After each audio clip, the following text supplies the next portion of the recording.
विद्यार्थी मित्रांनो, काल मागच्या तासिकेत आपण महाराष्ट्र राज्य माध्यमिक व उच्च माध्यमिक शिक्षण मंडळ पुणे हे पाहिलेलं होतं. हा घटक आपण पाहून झाला होता आपला. त्यामध्ये सांगितलं होतं आपण या महाराष्ट्र राज्य माध्यमिक आणि उच्च माध्यमिक शिक्षण मंडळाचं मुख्य कार्यालय पुणे येथे आहे आणि नंतर याला जोडून विभागीय स्तरावर 9 कार्यालय या मंडळाची कार्यरत आहेत.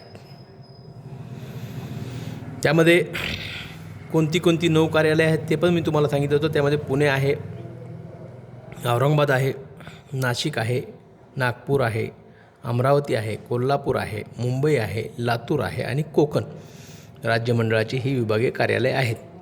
आणि या कार्यालयाचे सविस्तर कार्य कोणते आहेत ते देखील आपण मागच्या तासिकेमध्ये पाहिलेलं आहे. आता या प्रकरणातला शेवटचा मुद्दा जो राहिलेला आहे, त्या प्रकरणातील मुद्दा शेवटचा जो आहे त्या मुद्दा आहे महाराष्ट्र राज्य परीक्षा परिषद Pune.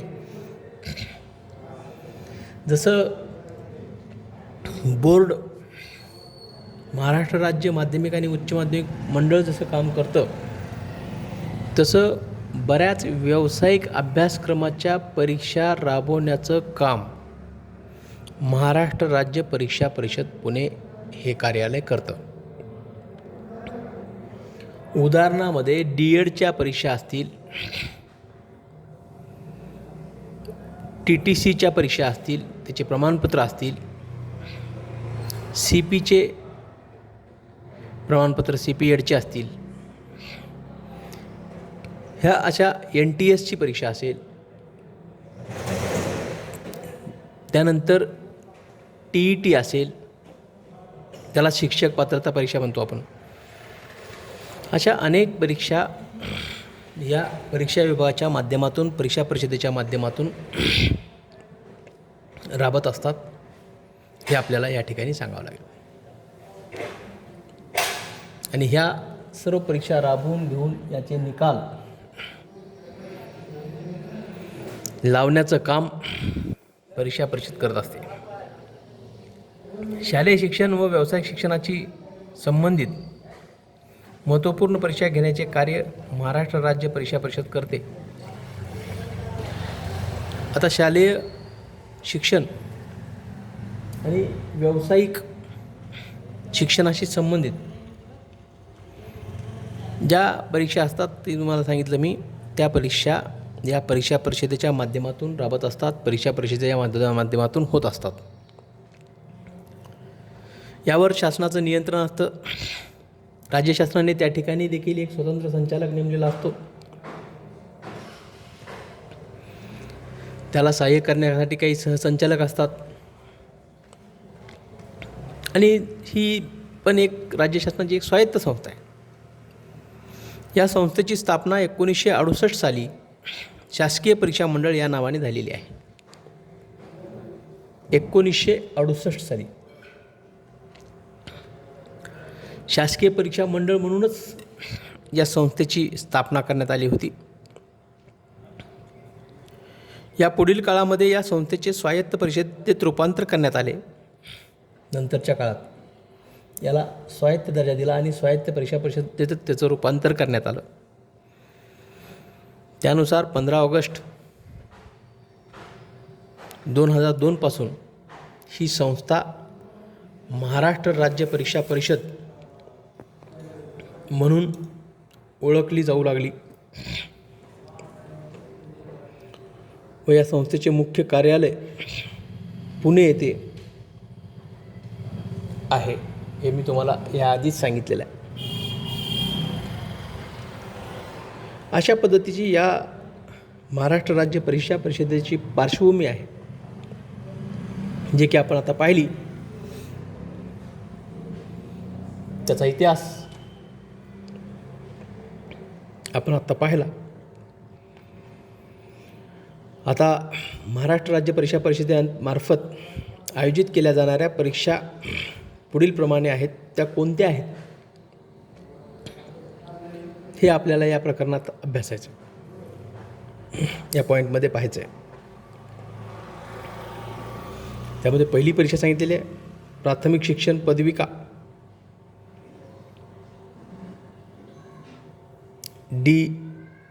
DEIED, diploma in education,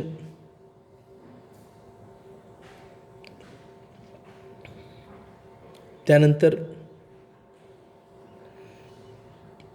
प्रशिक्षित शिक्षक प्रमाणपत्र परीक्षा, त्याला TTC म्हणतो, हे देखील परीक्षा परिषदेच्या माध्यमातूनच राबवली जात असते, परीक्षा परिषदच घेत असते. तिसरी परीक्षा आहे शारीरिक शिक्षण प्रमाणपत्र परीक्षा, त्याला CPT, CPED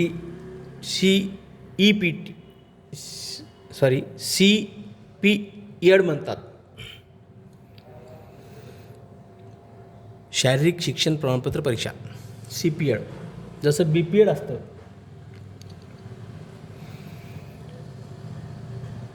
BPED ग्रॅज्युएशन झाल्यानंतर असतं माध्यमिक शिक्षणासाठीची ती पात्रता आहे. तशी प्राथमिक शिक्षणामध्ये CPED ही एक परीक्षा राबवून प्राथमिक स्तरावर CPEDवाला शिक्षक नेमला जात असतो.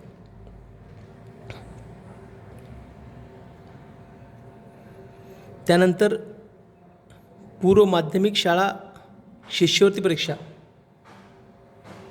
त्यालाच MSS म्हणतात.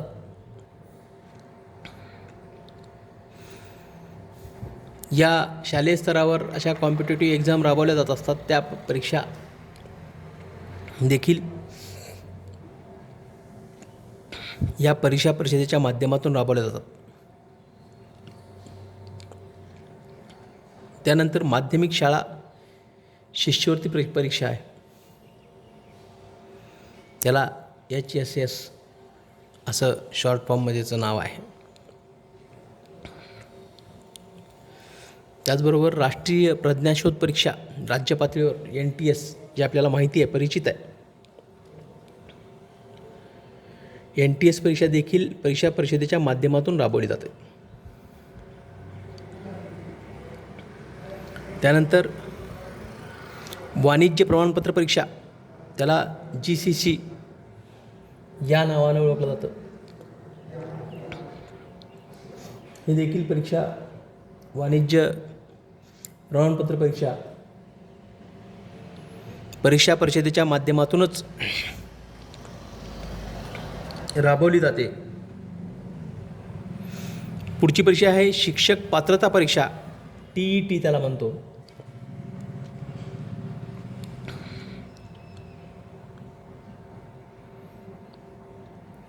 हे देखील परीक्षा परिषदेच्या माध्यमातून राबवली जाते. पुढची परीक्षा सांगितलेली आहे राष्ट्रीय इंडियन मिलिटरी कॉलेज डेहराडून प्रवेश परीक्षा. आपल्या इंडियामध्ये डेहराडून जे आहे त्या ठिकाणी राष्ट्रीय इंडियन मिलिटरी कॉलेज आहे. या महाविद्यालयात प्रवेश घेण्यासाठी, या महाविद्यालयात प्रवेश मिळण्यासाठी ही RIMC परीक्षा एक्झाम पास व्हावं लागतं.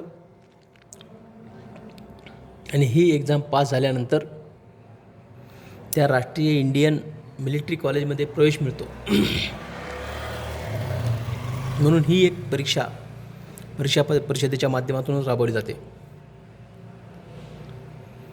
त्याचबरोबर विभागीय सेवा प्रवेशोत्तर परीक्षा. आता विभागीय सेवा प्रवेशोत्तर परीक्षा म्हणजे कोणत्या, तर लिपिक संवर्गासाठी खातेनिहाय ज्या परीक्षा असतात ते देखील परीक्षा परिषदेच्या माध्यमातूनच राबवले जातात. त्याचबरोबर पर्यवेक्षक पदासाठी आहारता परीक्षा असतील त्या देखील या माध्यमातून राबवल्या जातात. तसेच सहाय्यक शिक्षण उपनिरीक्षक व तत्सम अधिकाऱ्यासाठी आहारता परीक्षा असतात.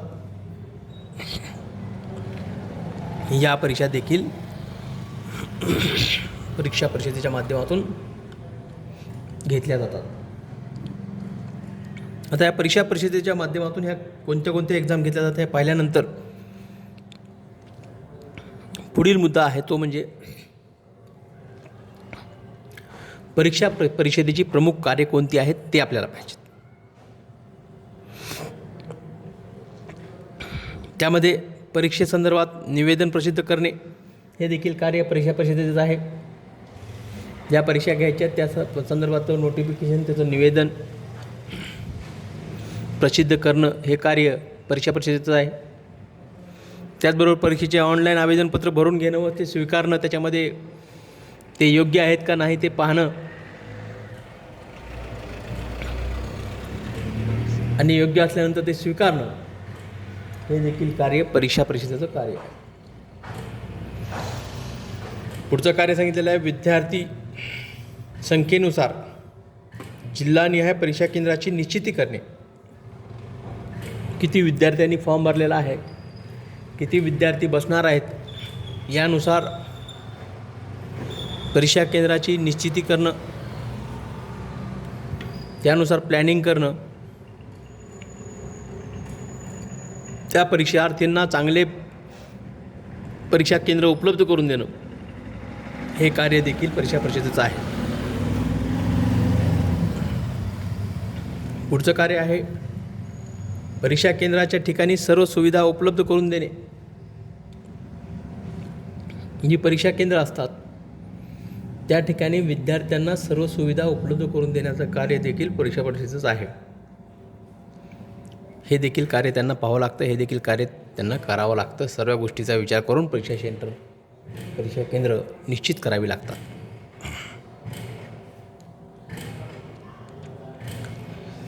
त्यानंतर परीक्षेसंदर्भात शाळा, पालक, विद्यार्थी यांना समुपदेशन करणे, त्याला आपण काउन्सलिंग म्हणतो इंग्रजीमध्ये. त्या संदर्भामध्ये पालकांना काउन्सलिंग करणं, विद्यार्थ्यांना, परीक्षार्थींना, शाळेला, या सर्वांना काउन्सलिंग करण्याचं काम देखील या परीक्षा परिषदेला करावं लागतं. ते देखील त्यांचं कार्य आहे. पुढचं कार्य सांगितलेलं आहे प्रत्यक्ष परीक्षा पार पाडण्यासाठी नियोजन करून योग्य ती कारवाई करणे. एक्झाम इम्प्लिमेंट करण्यासाठी, एक्झाम राबवण्यासाठी व ते सुरळीत पार पाडण्यासाठी योग्य ती कार्यवाही करण्याचं देखील कार्य परीक्षा परिषदेचं आहे. हे देखील कार्य त्यांना करावं लागतं. आणि शेवटचा त्यातला मुद्दा दिलेला आहे परीक्षेसंदर्भामध्ये गोपनीय साहित्याच्या सुरक्षिततेची खात्री करणे. परीक्षा म्हणल्यानंतर गोपनीयता आली, त्या गोपनीयतेची खात्री करणे, त्या गोपनीयतेच्या विषयीची जबाबदारी त्या परीक्षा परिषदेची असते. आणि ह्या सर्व गोष्टीची खात्री करूनच परीक्षा मंडळ किंवा परीक्षा परिषद कार्य करतं. आणि हे त्यासाठी फार महत्त्वाचं कार्य आहे. परीक्षेमध्ये गोपनीयता फार महत्त्वाची आहे. म्हणून परीक्षेसंदर्भामध्ये गोपनीय साहित्याच्या सुरक्षिततेची खात्री करणं हे देखील परीक्षा परिषदेचं एक महत्त्वाचं कार्य आहे, हे आपल्याला सांगता येतं. अशा पद्धतीनं परीक्षा परिषदेची प्रमुख कार्य हे परीक्षा परिषदेला पार पाडावी लागतात. अशा प्रकारे परीक्षा परिषद कार्य करते आणि परीक्षा परिषदेचं कार्य वरीलप्रमाणे आपण पाहिल्याप्रमाणे चालतं. हे प्रकरण आपलं इथं विद्यार्थी मित्रांनो आज संपलेलं आहे. आपल्या आत्तापर्यंत 3 प्रकरणं शिकवून झालेली आहेत. अभ्यासक्रमामध्ये या पुस्तकामध्ये टोटल 8 प्रकरणं आहेत, पण आपल्याला यावर्षी कोविड-19मुळं 6 प्रकरणाचाच अभ्यास करायला शासनाने सांगितलेला आहे. 6च प्रकरणं यावर्षी ठेवलेली आहेत. त्यामधले 3 प्रकरणं आपले झालेली आहेत. उर्वरित 3 प्रकरणं राहिलेली आहेत. ते देखील प्रकरणं आपल्याला आता पाहिजेत हे सगळं आम्ही तुम्हाला मोबाईलद्वारे शिकवतो आहे. तुम्ही लक्षपूर्वक ऐकलं पाहिजे. एकदा नाहीचं म्हटलं तर दुसऱ्यांदा ऐकलं पाहिजे, समजून घेतलं पाहिजे. तुम्ही शिकवल्यानंतर तुमच्यासमोर शिकवत असताना सर्व तुम्हाला पुस्तकातले मुद्दे दिसत आहेत, त्याच्या नोट्स काढल्या पाहिजे, त्याचं वाचन केलं पाहिजे, त्याचा अभ्यास केला पाहिजे. आपण या महिन्याच्या एंडला 2 प्रकरणावर एक्झाम देखील राबवणार आहोत, एक्झाम देखील घेणार आहोत. तुम्ही अभ्यास त्या दृष्टिकोनातून केला पाहिजे. 2 प्रकरणावर आपण एक्झाम या महिन्याच्या एंडिंगला त्याच्या आधी तुम्हाला आम्ही सूचना पण देऊ. तुम्ही केला पाहिजे. नुसतं आम्ही एकतर्फी शिकवून भागणार नाहीत. तुम्ही देखील घरी बसून सुरक्षित राहून अभ्यास केला पाहिजे. काही अडचणी असतील तर विचारल्या पाहिजे. प्रत्येक शिक्षक तुम्हाला सगळ्या शिक्षकांचे नंबर या ग्रुपवर आपले आहेत. तुम्ही जर अडचणी विचारल्या तर त्या अडचणी तुम्हाला सांगण्याचा आम्ही सर्वजण प्रयत्न करू. पण तुम्ही आणखीन कुणी काही विचारलेलं मला जाणवत नाही, आठवत नाही. याच्यावर कुणीही विचारलेलं नाही म्हणजे तुम्हाला सगळं समजते असं आम्ही गृहीत धरतो. पण तरीही कोणाच्या आणखीन काही अडचणी असतील तर तुम्ही विचारा. शिक्षक सर्व तुम्हाला सांगतील. मी देखील माझ्या विषयासंदर्भात तुम्हाला सर्व काही आणखीन कळलं नसेल तर सांगेन. कारण शासनाने आता आणखीन 1 महिना तर काही होणार नाही चालू असं सांगितलेलं आहे. त्यामुळं उर्वरित जो भाग आहे तो देखील आपल्याला असाच चालवावा लागेल, असाच शिकवावा लागेल. आणि हे सगळं संपल्यानंतर जेव्हा आणखीन आपण कॉलेज प्रत्यक्ष भरल्यानंतरही देखील याचं रिव्हिजन घेऊ शकतो. पण आत्ता तुम्ही शिकवलेल्यानुसार अभ्यास घरी बसून करणं गरजेचं आहे आणि तुम्ही ते करावं हे एक मी तुम्हाला त्या ठिकाणी नम्र निवेदन करतो आहे. आणि तुम्ही कराल याची मला खात्री आहे. उद्याच्या तासिकेमध्ये आपण पुढील प्रकरणाला सुरुवात करणार आहोत. ते म्हणजे अभ्यासक्रम आणि शैक्षणिक मूल्यमापन प्रकरण 6 जे आपलं आहे त्या प्रकरणाचा अभ्यास आपण पुढील तासिकेत उद्याच्या पाहणार आहोत. आज आपण इथंच थांबूया.